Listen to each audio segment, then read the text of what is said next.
où le positionnement RDC cœur de l'Afrique n'est pas tellement visible.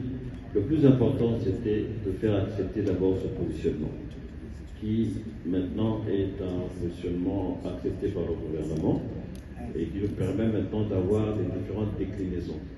Comme sur le logo pour le président, on a plus mis en avant paix en RDC, cœur de l'Afrique, et qui colle au thème principal de l'événement. Donc, si vous allez faire un tour au niveau des stands, vous allez voir qu'il y a déjà des éléments de merchandising. Vous avez vu des polos avec des logos de RDC Cœur de l'Afrique. Nous avons l'équipe de AC Milan qui est là derrière, qui est là, et bientôt nous allons lancer aussi cet aspect-là des choses.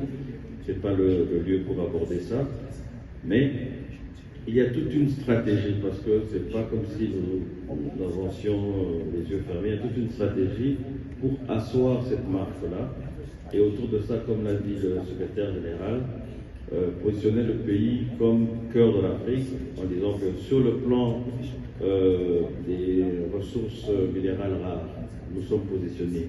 Sur le plan environnemental, tous les défis environnementaux, notamment le réchauffement climatique, le Congo a des solutions par rapport à ça. Sur le plan touristique, nous avons des animaux endémiques et qui permettent d'affirmer que nous sommes le cœur de l'Afrique. Si on parle des défis en ce qui concerne la guerre à venir concernant l'eau, nous avons 10% des réserves d'eau douce dans le monde. Donc il y a tout ce positionnement-là qui va se faire, il va se décliner.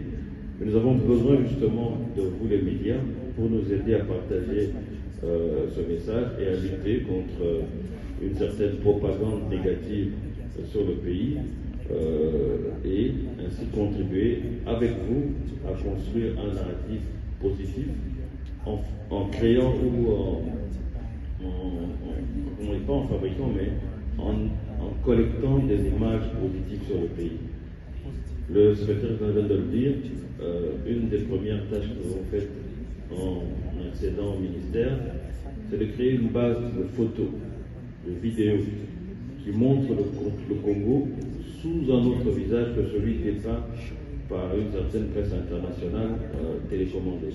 Donc, essayer de changer nous-mêmes notre façon de nous voir et changer aussi la perception que les autres ont, parce qu'il y a déjà un agenda bien préparé de dépeindre l'Afrique en général et la RDC en particulier d'une certaine manière que je pourrais dire condescendante, de voir hiérarchiser un peu la culture, hiérarchiser un peu les personnes, et ce sont des façons de faire qui datent d'une autre époque qui n'a plus lieu d'être aujourd'hui, parce que l'Afrique est depuis son indépendance politique dans une seconde phase qui est celle de son indépendance économique.